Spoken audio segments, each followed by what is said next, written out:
According to History.com, William Shakespeare is born in Stratford-on-Avon on April 23rd, 1564, and according to srcv.net, Shakespeare wrote Macbeth in 1606. We decided to research in depth what people know about him, as well as look into a deeper meaning of the play Macbeth to find out how it ties into our lives today. To do this, we decided to interview a few people. What is your knowledge on William Shakespeare and specifically to the play Macbeth? Well, went to high school in 1988, so I think it was about our junior year that we studied Macbeth. So I was going to Germantown High School at the time, and my English teacher was Mrs. Gosenheimer. And at the time, I believe we had about a week or so to read the play in class. So it was kind of long and drawn out. I guess specifically I don't remember the specific events of the play, but I just remember it was very challenging at the time to, I guess, absorb the concepts of Macbeth and Shakespeare, and it was more of an introduction to Shakespeare and help us understand the literary art of Shakespeare. According to bbc.co.uk, Macbeth often struggled throughout the play with ambition and doing what is right and wrong. How does that play into your job, and how does that play into present day? Well, I do commercial insurance, so we deal with large clients all across the country. And typically in our world, insurance people are, I wouldn't say real high on the totem pole. So there's an ethical challenge every day that we have, and we try and hold a high ethical standard in our personal business that we own.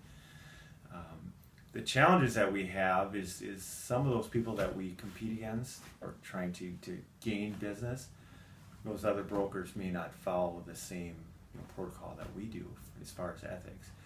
Some, I guess, specific examples are people will hold quotes or not present certain information that they legally are obligated to do, and it puts us and other brokers at a disadvantage, competitive disadvantage, because if they don't provide that information that is needed to present a quote, then we're shut down and we can't offer a quote. So that I guess that would be the best example, and we see this almost daily. So we have some very ambitious people who may look very successful because they have a large book of business and may make a lot of money, but how they do it may not be the correct way or the most ethical way, and unfortunately, it's not right for the client, for the insured, and it certainly isn't good for our business as a whole. Is there any specific examples socially or in your personal life that you can think of that would sort of play into the idea of doing what is right and doing what is wrong, and also tie into ambition? Yeah, I'm a huge bow hunter. I love to whitetail hunt, especially bow hunting. I find it very challenging. From an ambitious standpoint, I'd love to have a huge buck on the wall. There's record bucks where I hunt all over the place. But I also know that, again, in this sport that we have, unfortunately, it's been marred as well, where people are buying, large antlered deer and having them released into pens and shot, or people are shooting deer at night illegally, poaching them, or they're just, people who have money, they're just simply buying the antlers to hang them on the wall. So although they're ambitious, from an ethical standpoint, I don't really see that as right. Can you describe in depth the relationship between cruelty and masculinity as portrayed in Macbeth, as well as how it should be enacted in a perfect world? Well, Jack, that's a pretty tough question. Characters in Macbeth frequently dwell on issues of gender. Lady Macbeth manipulates her husband by questioning his manhood. Macbeth provokes the murderers he hires to kill Banquo by questioning their manhood as well. However, the audience cannot help noticing that women are also sources of violence and evil. The witches' prophecies mark Macbeth's ambition and then encourage his violent behavior. Lady Macbeth provides the brains and the will behind her husband's plots. In a perfect world, you would not use your masculinity as cruelty, you would use it more to help fight for a good cause. Describe how fate comes into play throughout the play Macbeth. Well, I was doing some research on the theme of fate and found some stuff from litcharts.com. When the three witches give the prophecies to Macbeth, he begins to realize that this is his fate. The witches told him that he would also never be killed by any man who was naturally born of a woman, so he believes that he can't be killed. He begins to become arrogant, but one thing good old Macbeth didn't realize is that Macduff was not naturally born. He was born of a C-section, ultimately ending in his death. What is your knowledge of Shakespeare and his literature? We read Julius Caesar 10th grade year and Romeo and Juliet freshman year. And did you like his writing style? I liked Romeo and Juliet a lot better. Did you find it hard to read? Yes. What do you know about the play Macbeth? I remember way back when reading it in my English class, and Shakespeare wrote it, and that's about it as far as I know. I believe it takes place in Scotland. Yep.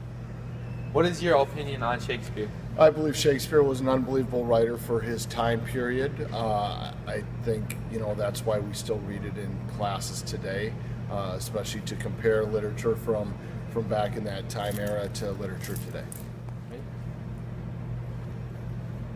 Do you remember any specific symbols from the play? Well, Shakespeare in this particular play used a lot of blood and goriness. I mean, it started at the beginning and it went all the way to the end. Perfect. Craig Cochran wrote an article on QualityDigest.com. In the article, he mentioned that Macbeth was an aristocratic leader. Can you explain the difference between a good leader and an aristocratic leader? Well, I think a good leader is a leader that gets those to follow them based on their vision. They have people that follow them because they have a purpose and people can see the end result as a good result. I think an aristocratic leader is probably someone who has their own agenda and therefore may seem selfish in their ways and views, and therefore people won't want to follow that view. What do you know about the play Macbeth? Well, I know that there's a lot of killing and a lot of violence in Macbeth, and it's mostly how Macbeth becomes corrupt and wants a lot of power. He listens to this prophecy and definitely goes after it, and it does not end up well for him. What is your opinion on Shakespeare? My honest opinion on Shakespeare would have to be that it's somewhat hard to understand. I guess it was like they liked it back then, but now I'm not a big fan. Do you remember any specific symbols from the play?